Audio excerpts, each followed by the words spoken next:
Mateus 27, a partir do verso 27 em diante. Se vocês quiserem acompanhar, né, a leitura, a versão da minha Bíblia é King James, né? O tema da minha é Jesus é humilhado e agredido, para nós termos ali um contexto, né, para entender a história. E sucedeu que os soldados do governador conduziram Jesus ao pretório e agruparam toda a tropa ao redor dele. Despojaram-no de suas vestes e o cobriram com um manto vermelho vivo. Traçaram uma coroa de espinhos e o forçaram sobre sua cabeça. Puseram em sua mão direita um caniço e, ajoelhando-se diante dele, escarneciam, exclamando: Salve, salve, Rei dos Judeus. Cuspiram nele e, tirando o caniço da sua mão, espancavam-lhe com ele a cabeça. Depois de haverem zombado dele, despiram-lhe o manto e o vestiram com suas próprias roupas. Em seguida, o levaram para ser crucificado. O que nós podemos aprender com essa situação que Jesus enfrentou? Por mim e por você, este cálice que Jesus bebeu por mim e por você, é que Jesus, ele era livre. Ele estava passando por aquela situação, mas aquela situação não mexia com ele. Então, o Espírito Santo estava ministrando no meu coração, que não é diferente conosco.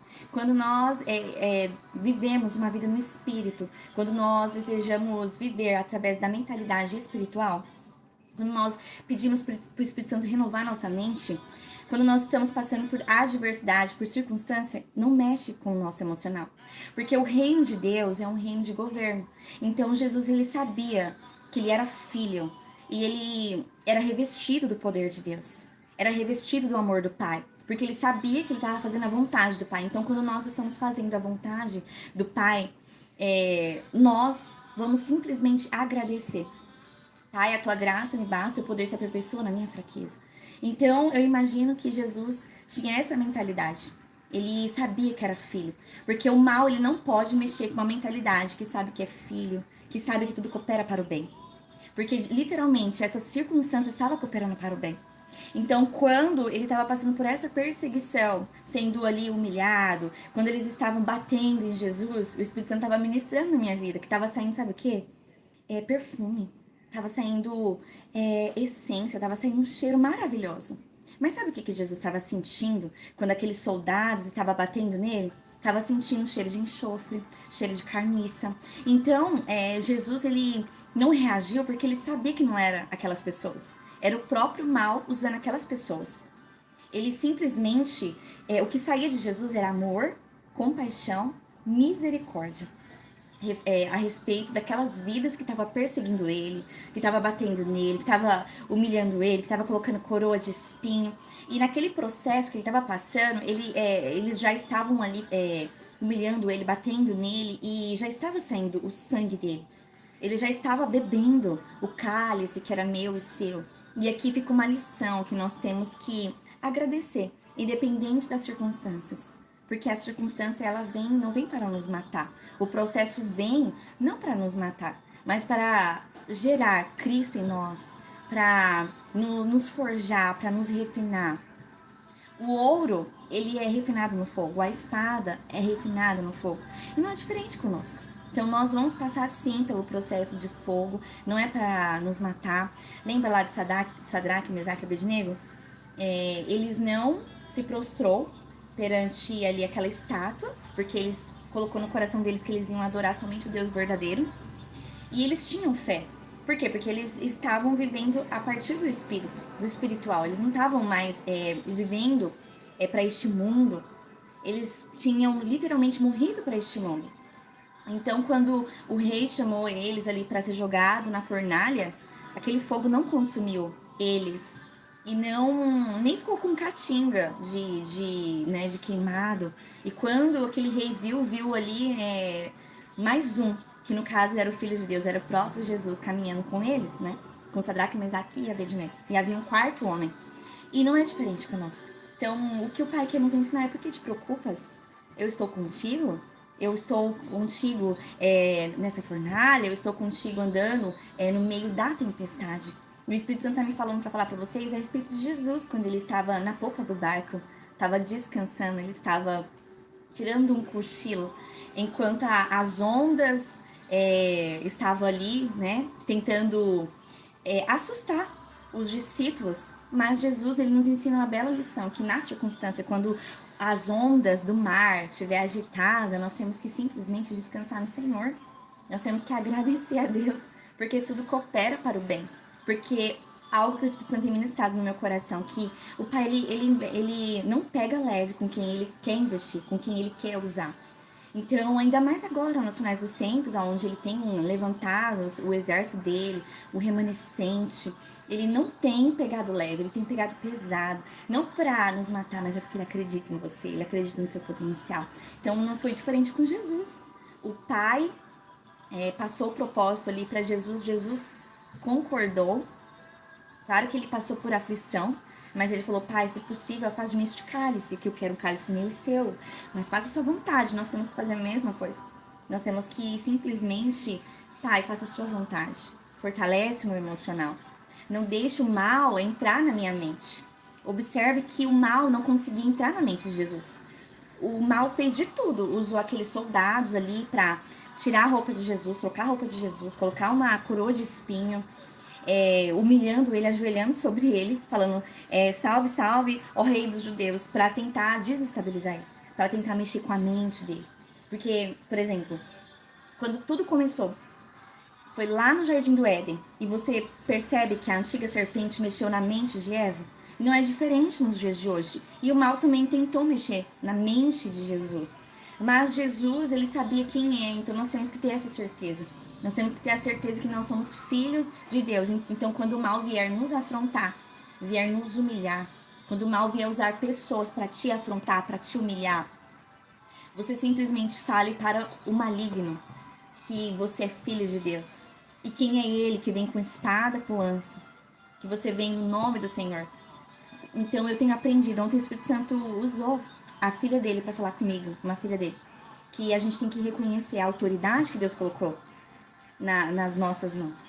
E é isso. Então nós temos que reconhecer. Jesus, ele sabia que ele tinha autoridade. Então o mal não mexia com o emocional dele. Então quando você sabe quem você é, quando você sabe que você nasceu para pisar em serpente, escorpião, o mal não tem poder para mexer na sua mente. Não tem poder a não ser que você dê este poder. O mal, ele vai trabalhar na sua mente para lançar medo, para lançar ali dúvida no seu coração. Mas quando vier, você fala: eu anulo, cancelo em nome de Jesus esse pensamento intrusivo. A verdade é o que Deus diz sobre mim: eu sou mais do que vitorioso. A palavra de Deus, ela fala o quê? Que você é mais do que vitorioso. Então o quê? Você já tem a vitória garantida. Mas você precisa exercer a sua fé. Você precisa trazer do espiritual para o físico. Então, nós vamos sim passar por circunstância, mas é para gerar super fé. Para que, através de nós, outras vidas venham a ser tocadas. Então, nós não podemos murmurar. Nós temos que rasgar do nosso vocabulário a murmuração. Jesus, ele não reclamou. Jesus, ele não murmurou. Jesus, ele não reagiu quando o soldado estava batendo nele, quando o soldado estava esbufetando ele, quando o soldado estava zombando dele, ele não reagiu, porque ele sabia quem ele é. Quando você sabe quem você é, você não reage, você não reclama, você não exerce frutos da carne, você simplesmente sepulta a sua carne, você amarra a sua carne na cruz, e quando você reconheceu Jesus, você foi sepultado ali na cruz com Cristo. Então é isso, nós temos que simplesmente manifestar a glória de Deus, o reino de glória. O mal, ele já é um ser derrotado. Ele é, sabe, pequeno, mediante o Deus Todo-Poderoso que você tem.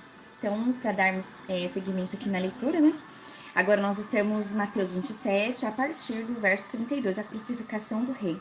Assim que saíram, encontraram um homem da cidade de Cirene, chamado Simão, e obrigaram a carregar a cruz. Chegaram a um lugar conhecido como Gólgota, que significa lugar da caveira. Deram-lhe para beber uma mistura de vinho com abisto, mas ele, depois de prová-la, negou-se a beber. E aconteceu que, após sua crucificação, dividiram entre si as roupas que lhe pertenciam, jogando sorte, e se acomodaram ali para o vigiar. Acima de sua cabeça fixaram por escrito a acusação forjada contra ele: este é Jesus, o rei dos judeus. 2 ladrões foram crucificados com ele, a uma à sua direita, a outra à sua esquerda. As pessoas que passavam lançavam-lhe impropérios, balançando a cabeça, e exclamavam: ó tu que destrói o templo em 3 dias, e reconstrói. Agora salve-se a ti mesmo, desce dessa cruz, se és filho de Deus.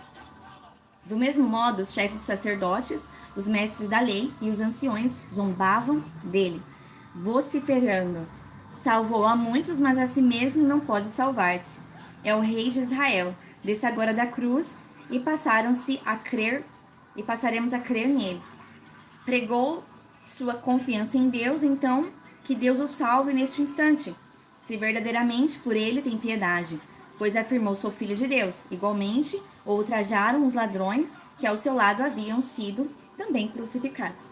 Então, aqui para nossa meditação que o Espírito Santo quer nos ensinar, aqui no início do texto, nós podemos observar que encontraram ali Simão de Cirene e obrigaram ele a carregar a cruz de Jesus. Mas nós podemos observar que foi da vontade do Pai.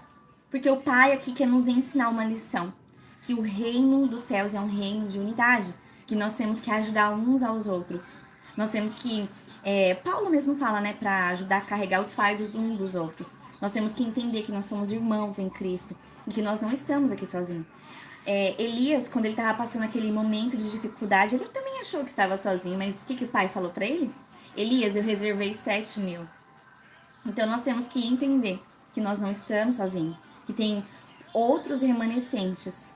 E que, se nós pedirmos ali direção de Deus, Ele vai nos revelar. Para que a gente venha ali dividir os fardos, orar uns pelos outros, né, aconselhar, ajudar a levantar. Aquela palavra que fala assim, que quando um cair, o outro levanta, ela não é só para casamento.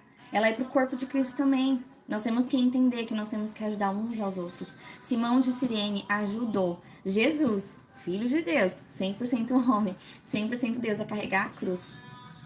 E foi permissão de Deus para nos deixar essa lição, que nós não estamos sozinhos. Espiritualmente não estamos sozinhos. Nós temos um Pai, nós temos Jesus, nós temos o Espírito Santo. O Pai, que é o juiz, Jesus, advogado, e o Espírito Santo, que é o nosso intercessor. Mas também o Pai, ele deixou ali os nossos irmãos, o corpo de Cristo, para nós dividirmos os nossos fardos e também para orarmos uns pelos outros. Então aqui nós podemos também observar uma outra lição, que aconteceu que após a sua crucificação dividiram entre si as roupas que lhe pertenciam jogando sorte. Aqui eu acredito que está muito relacionado à identidade. Independente do que aquele povo estava fazendo com Jesus, tirando a roupa dele, Jesus ele sabia quem ele era, que ele era filho. E é essa lição que o Pai quer ensinar para mim, para você, que você não é órfão. Eu não sei qual é o contexto que você nasceu, eu não sei, mas o que o Pai quer falar para você é que você não é órfão, você é filho. Basta você ir para o secreto e falar: Pai, significa minha paternidade, cura as minhas emoções. Porque Ele não quer ver você preso a emoções. Cristo, por isso que Cristo sofreu, por isso que Cristo passou por tudo isso, por toda essa humilhação. Olha só, dividiram a roupa dele entre si. Ele passou por muita humilhação, zombaram dele para que hoje você venha viver a vida dele. Para que hoje você venha entender que você é herdeiro, que você é amado do Pai, que você pode sim acessar a vida abundante. Mas basta você querer, basta você rejeitar pensamentos intrusivos e renunciar o que o Pai está pedindo para você renunciar.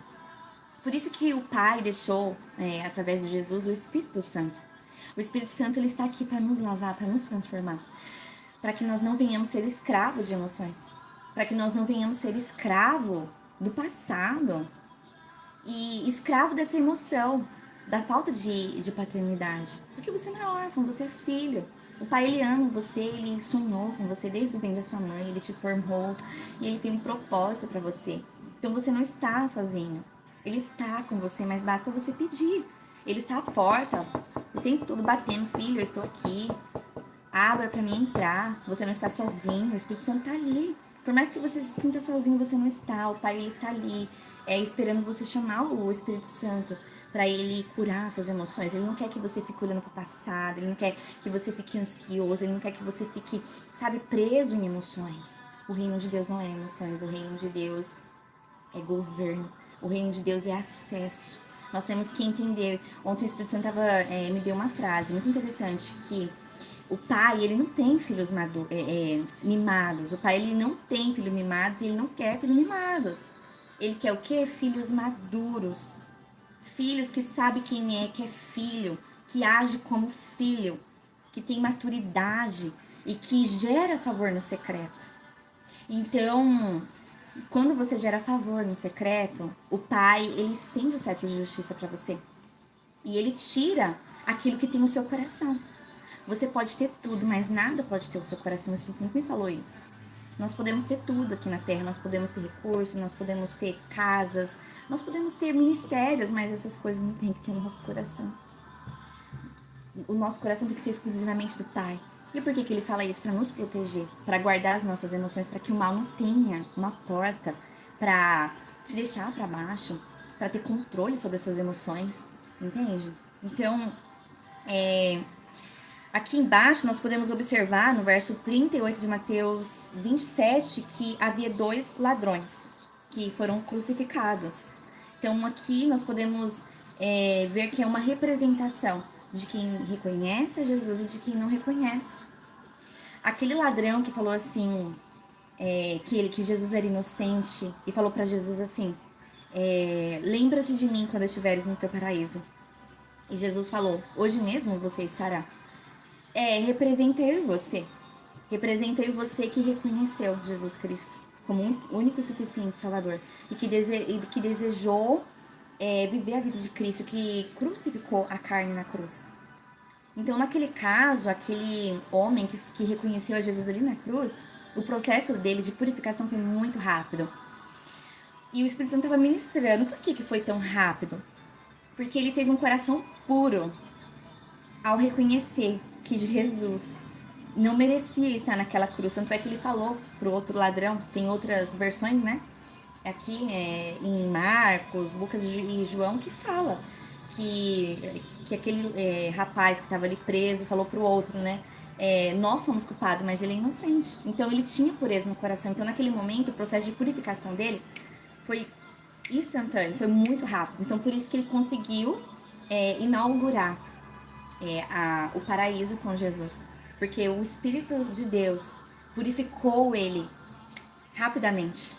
Agora, se o Pai está permitindo eu e você estar aqui nessa terra, é porque Ele quer te transformar, porque Ele conta com você, para que outras vidas sejam impactadas, ou seja, para você fazer discípulos, para você administrar os talentos que Ele colocou dentro de você. Ele quer deletar o DNA carnal que há em você, porque o espírito ele está pronto, mas a sua alma ela precisa de transformação.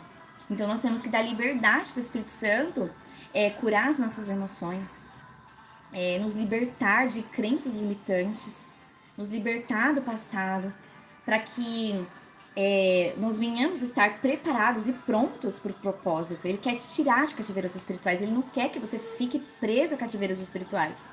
Você tem que desejar viver o avivamento.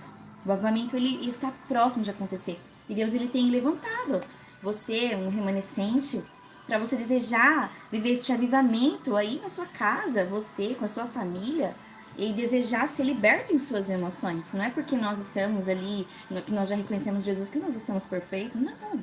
Se nós estivéssemos tão perfeitos, o Pai já teria nos levado. Mas o Pai ele tem nos livrado da morte dia e noite. Dia e noite o mal ele tem tentado tramar contra a minha vida, contra a sua vida. Mas o Pai ele está o tempo todo enviando anjos para nos guardar. Por quê? Porque ainda o propósito não acabou. Quem tem promessa não morre.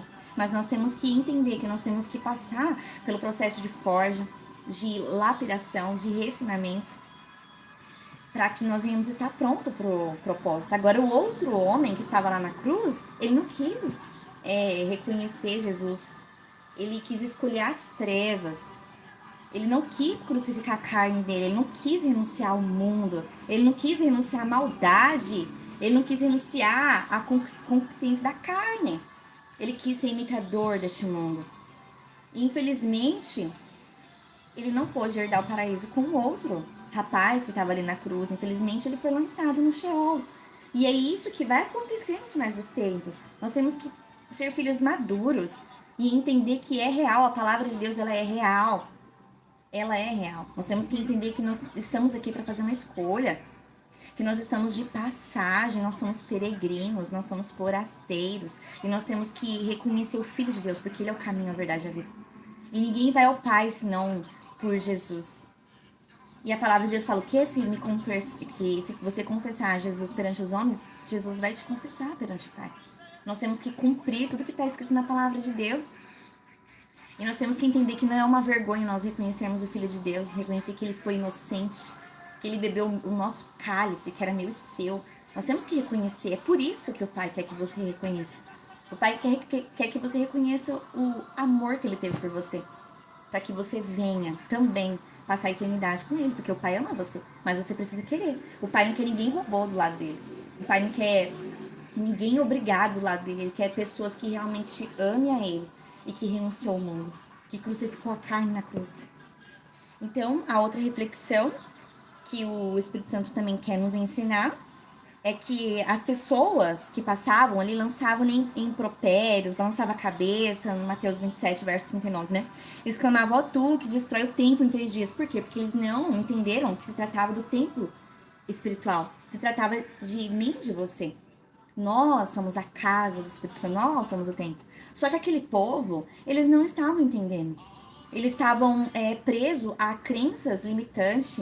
Eles estavam dando audiência para aqueles líderes religiosos que não traziam ali um evangelho de transformação, que não levava as pessoas para o Pai. Aqueles homens líderes estavam trazendo as pessoas para si. E esse é o maior erro dos líderes, trazer o corpo de Cristo para si. Nós temos que entender que o líder que o Pai tem levantado neste tempo é o líder que leva o corpo de Cristo, as ovelhas, para Cristo. Porque é através de Cristo, é Ele que é o pão da vida. Nós temos que entender isso. Só que aqueles líderes religiosos, infelizmente, foram uma má influência para aquele povo. E impediram aquelas pessoas de abrir o coração para ouvir a palavra de Jesus e gerar fruto de arrependimento. Nós temos que entender que nós temos sim, que o tempo todo que gerar fruto de arrependimento. Nós não temos que nos conformar com este mundo. Como eu falei para vocês, a frase que o Espírito Santo me deu, né? Nós podemos ter tudo, mas nada pode ter o nosso coração. Porque tudo isso aqui é passageiro. A traça, ela vai correr. E o mundo vai acabar com fogo. Um dia tudo isso aqui vai acabar. Agora, o relacionamento que você tem com Deus, os frutos de arrependimento que você gerou, isso você vai levar. Você desejar se parecer com Cristo, é isso. É isso que o Pai deseja. Ele quer que nós manifestemos a glória dele, que nós sejamos como filho dele, para que nós venhamos glorificar o nome dele. Nós não fomos feitos para glorificar este mundo, nem as trevas. Nós fomos feitos para glorificar o Pai. Então, esse templo que está retratando aqui é eu e você. Porque nós somos a habitação do Espírito Santo. Quando nós reconhecemos a Jesus, nós somos ligados novamente ao Espírito do Pai. E o Espírito Santo, ele passa a fazer morada dentro de nós. Por isso que eu falo para vocês, nós não estamos sozinhos. Nós temos o Espírito Santo Consolador. E ele está ali para nos ajudar, para que nós venhamos passar pela transformação, para sermos transformados de glória em glória. Para que quando chega aquele dia, Jesus venha falar, entra para o reino que eu vos preparei, porque vocês parecem comigo. Porque não é sobre obras, não é sobre isso. Porque a salvação, ela é graça, favor e merecido. Ninguém merece. Não significa que obras não sejam necessárias. É necessário. Só que o primordial, sabe o que é? É nós nos parecermos com Cristo, é manifestar as virtudes de Cristo, o caráter, a integridade, a pureza e a santidade. E a santidade é tudo, é ter santidade nos pensamentos, é ter santidade ao falar, é ter santidade da forma que a gente trata as pessoas. É você literalmente ser como Cristo. Observe que Jesus, eles passavam ali criticando ele, zombando dele. Até os chefes, né, do sacerdote ali, os anciões, falavam, salvou a muitos, mas a si mesmo não salvou. Ele ficou calado, ele não rebateu. Porque ele sabia que não eram aquelas pessoas elas estavam sendo influenciadas pelo mal. Não era Deus que estava falando através daquelas pessoas, era o próprio maligno para tentar mexer com a mente de Jesus. Entenda, se tem algo que você tem que pedir para o Pai, é que o Pai fortaleça a sua mente. Você pedir para Deus te vestir ali do capacete. Quando vir pensamentos intrusivos, você rejeitar, não aceite pensamentos intrusivos. Não aceite as mentiras de Satanás. Jesus nos ensina aqui a não aceitarmos as mentiras do maligno sobre a nossa vida. Nós temos que simplesmente confiar nas verdades que o Pai diz sobre nós. Por isso que o Pai fala, filhos, pratiquem as ferramentas diárias quando nós lemos a palavra de Deus. Quando vier esses pensamentos intrusivos, nós vamos combater com a palavra de Deus. Nós vamos rejeitar esses pensamentos e esses dardos. E nós vamos falar assim, para trás de mim, Satanás. Eu sei o seu fim. Eu tenho autoridade para pisar em você. O Pai me deu autoridade para pisar em serpente e escorpião, arreda o pé. Sai agora em nome de Jesus. Eu sou filho, eu sou herdeiro, eu tenho autoridade. Você não tem autoridade para entrar na minha mente nem na minha casa. Então a gente tem que saber a importância do nosso papel, de não aceitar essas circunstâncias, esses dardos e nem as críticas. As críticas elas vão vir. Jesus ele estava sendo obediente e por isso que ele bebeu esse cálice. Então lembre-se, quando você começar a fazer a vontade de Deus, não pense que você não vai ser perseguido. Porque Jesus, ele nos deixou um exemplo, ele foi perseguido, mas algo positivo é que quando vem as perseguições, quando vem as afrontas, quando vem os levantes, nós simplesmente temos que sorrir e falar, uau, eu tô fazendo a coisa certa, tô fazendo a coisa certa, tô fazendo o que Deus tá mandando eu fazer, tô sendo obediente, por isso que o mal tem se levantado. Então, sempre tenha isso em mente. Agradeça, não murmure, não reclama, porque a circunstância, ela vem. E quando começa a apertar mais ainda, porque o pai tá te levando para um próximo nível, porque ele está acelerando o processo para que você venha viver aquilo que ele tem para você. Então, que o Espírito Santo continue falando ao coração de vocês. Glória a Deus por cada vida que se fez presente. Eu vou estar orando por cada um de vocês, pelos pedidos de oração que vocês estão deixando aqui, né? No chat ao vivo. Tá bom? Glória a Deus a cada